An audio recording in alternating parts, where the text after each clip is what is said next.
നിങ്ങളുടെ favourite shows ഇനി ഒരിക്കലും മിസ്സാവില്ല. ഇപ്പോൾ C5 കാണും നിങ്ങളുടെ ഫേവറേറ്റ് ഷോ തികച്ചും സൗജന്യമായി.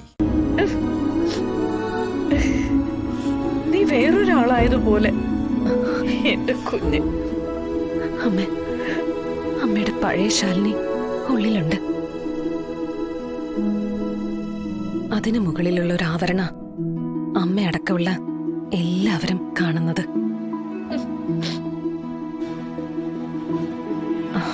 ഉള്ളിലുള്ളത് പുറത്തെടുക്കാൻ വയ്യ.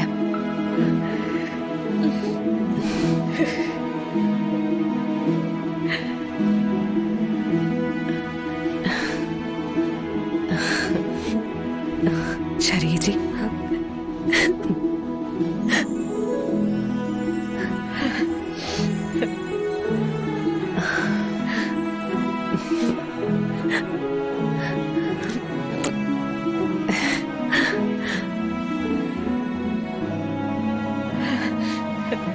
രാജീവ് സാറിന് സുഖമല്ലേ ശരീജി? ആ, കാനഡയിൽ ജോലിയായി പോയ വിവരം പറഞ്ഞിരുന്നില്ലേ അമ്മ? ഇടയ്ക്ക് വരും. അമ്മയും അമ്മാവനും ഒപ്പമുണ്ട്.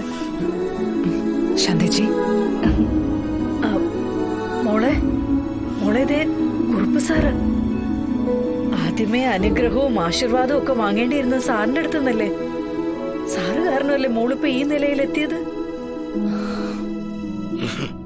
അത് തോന്നലാ ശാരദാമ്മേ. അധ്യാപകർക്ക് ഒരു വഴി കാട്ടി കൊടുക്കാവുന്നേ ഉള്ളൂ. ഒരു ടീച്ചർക്ക് ഒരിക്കലും ഒരമ്മയ്ക്ക് പകരമാവാൻ കഴിയില്ല. അമ്മയ്ക്ക് പക്ഷെ ഒരു നല്ല ടീച്ചർ ആവാൻ കഴിയും. അവർക്ക് മുന്നിൽ നല്ലൊരു പാഠം.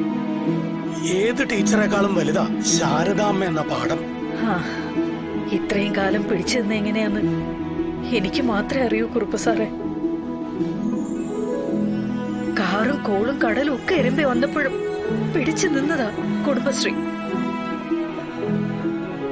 നീണ്ട 25 വർഷം.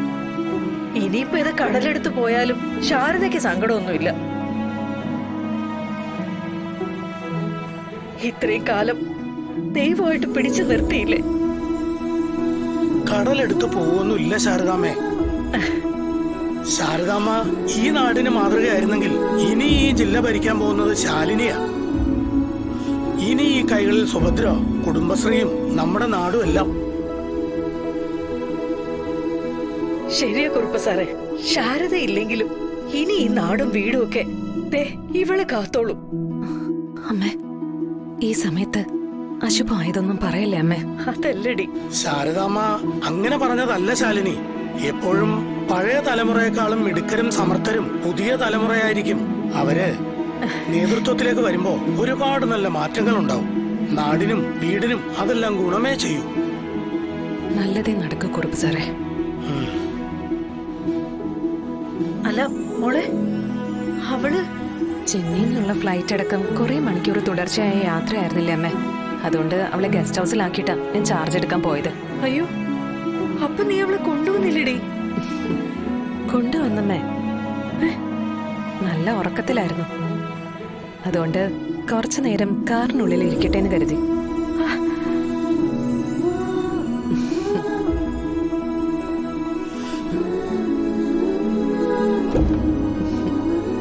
മോളെ സത്യഭാമേ,